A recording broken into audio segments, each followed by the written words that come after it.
আল্লাহর হাবিবের রওজা শরীফ দেখে আমি সহ্য করতে পারি না রে আবু বকর, বিদায় দাও, আমি চলে যাব। চলে গেলেন নবীর পাগল। সিরিয়া দামেস্কে যাওয়ার পরে কিছুদিন পরে নবীজি স্বপ্ন দেখায়, কিরে বেলাল, এটা কেমন জুলুম, কতদিন হলো তোমার কণ্ঠের আজান শুনি না। বেলাল রে, তোর কি মন চায় না আমি নবীর জিয়ারতে আসতে? বেলাল আয়, আমি নবীর জিয়ারতে আয় রে বেলাল আয়, কতদিন হলো তোমার কণ্ঠের আজান শুনি না। স্বপ্ন যখন নবীজি দেখাইছে, এ মুসলমান, হযরতে বেলাল সুদূর সিরিয়ার দামেস্ক থেকে পাগলের মতো দৌড়াইলেন, পাগলের মতো ছুটে আসলেন। যখন মদিনাতে আসলেন তখন তাহাজ্জুদের সময় চলতেছিল। তাহাজ্জুদের সময় চলার সময় হযরত বেলাল রাদিয়াল্লাহু আনহু কাঠের জালি দিয়ে তখন রওজা শরীফ ঘিরে রাখা ছিল। ওই জালির পাশে বসে বসে জালির সঙ্গে মাথা ঠেকাইয়া নবীর পাগল বসে বসে গুনগুন গুনগুন করে কাঁদে আর বলে, হুজুর, আপনি আসতে বলেছিলেন, গোলাম এসে হাজির হয়েছে। নবী গো, আজান দিতে বলেছেন, আমি আজান দিলে আপনি আগে নামাজ আসতেন, এখন আজান দিলে কি নবী আপনি নামাজে আসবেন? হুজুর, এখন আজান দিলে কি আপনি নবী নামাজে আসবেন? নতুন মুয়াজ্জিন আসছে আজান দেওয়ার জন্য, এসে দেখে নবীর মুয়াজ্জিন বেলাল কাঁদে। ডাক দেখে মদিনাবাসী শুনছো, নবীর মুয়াজ্জিন ফিরে এসেছে, বেলাল আসছে, বেলাল ফিরে আসছে। এই কথা শোনার পরে সব সাহাবী ঘর থেকে বের হয়ে দৌড়ায় এসে দেখে বেলাল কাঁদে। সাহাবীরা বলে, বেলাল আজান দাও, কতদিন হলো তোমার কণ্ঠের আজান শুনি না। বেলাল আজান দাও, কতদিন হলো আজান শুনি না রে বেলাল। বেলাল বলে, সাহাবীরা রে, আমি আজান দিলে কি নবী নামাজ আসবে বলো? সালমান ফারসি রাদিয়াল্লাহু আনহু ডাক দেখে, সাহাবীরা, আমাদের কথাই বেলাল আজান দিবে না, তোমরা যাও দেখো হাসান আর হুসাইন দুইজন ঘরের মধ্যে আছে। ইমাম হাসান হুসাইন রাদিয়াল্লাহু আনহুমা যদি বলে তাহলে বেলাল অবশ্যই আজান দিবে। সালমান ফারসির পরামর্শে সাহাবীরা দৌড়ায় গেলেন। বর্তমান 7 নম্বর গেট বাবু সালাম বরাবর একটা মসজিদ আছে, মসজিদে আলী, এটাই ছিল হযরত ফাতেমা রাদিয়াল্লাহু আনহার বাড়ি। এই বাড়িতে দৌড়াই যাওয়ার পরে ইমাম হাসান হুসাইন রাদিয়াল্লাহু আনহুমা দুইজনকে নিয়ে আসা হলো। দুইজনকে নিয়ে আসার পরে হযরত ইমাম হাসানকে দেখতে আমার নবীর মতো দেখা যাইতো, চেহারাটা রাসূল করিমের চেহারার মতো ছিল। নাতি দৌহিত্র নানার চেহারা পেয়েছিলেন, ইমাম হুসাইন ও নানার সুরত পেয়েছিলেন। দুই ভাই নানার সুরত পেয়েছিলেন।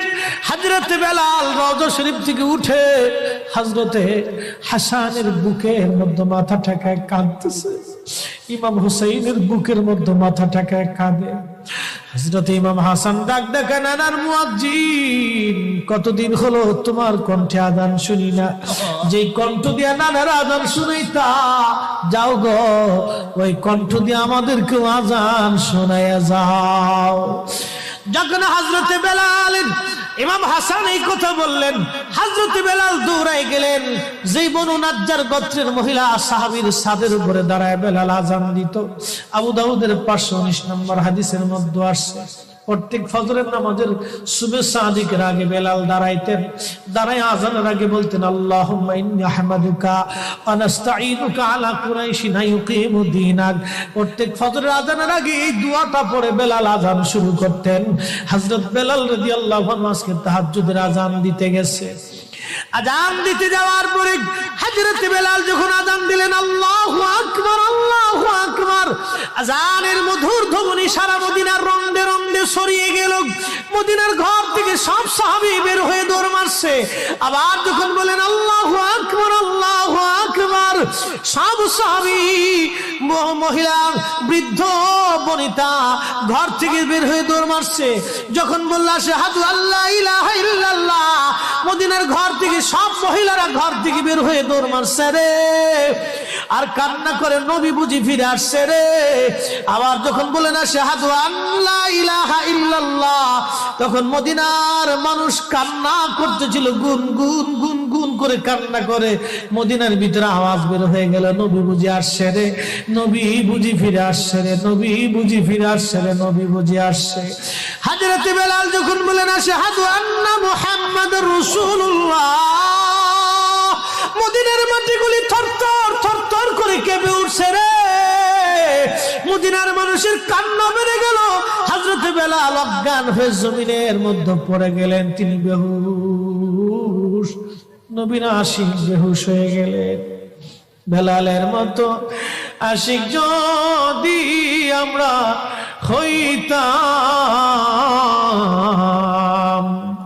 এ দুনিয়ায় নবীর দেখা পাইতাম, এ দুনিয়ায় নবীর দেখা পাইতাম। যখন হুঁশ ফিরে আসছে, রওজা শরীফের পাশে বসে বসে বেলাল কাদের বলে, হুজুর আজান দিতে বলেছিলেন, আজান দিয়েছি। হুজুর আমি আজান দিলে আগে নামাজে আসতেন, আজকে আজান দিলাম আপনি হুজুর আসেন নাই। যে আজান দিলে নবী আসবে না, আমি বেলাল আজান আর কোনোদিন দিব না।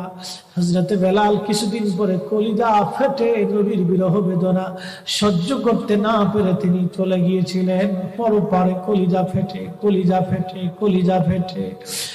এইভাবে সাহাবীরা নবীকে ভালোবেসে গেছে। কত সাহাবী কতভাবে নবীকে ভালোবাসছে রে। হযরত আবু বকরের কথা বলছিলাম, আম্মা জান আয়েশা ডেকে বলে, হুজুর আপনি, আম্মা জান আয়েশার মনটা বেজার হয়ে গেল। আল্লাহর নবী ডাক দিয়ে বলতেছিলেন, আয়েশা রে মনটা তোমার বেজার কেন হয়ে গেল?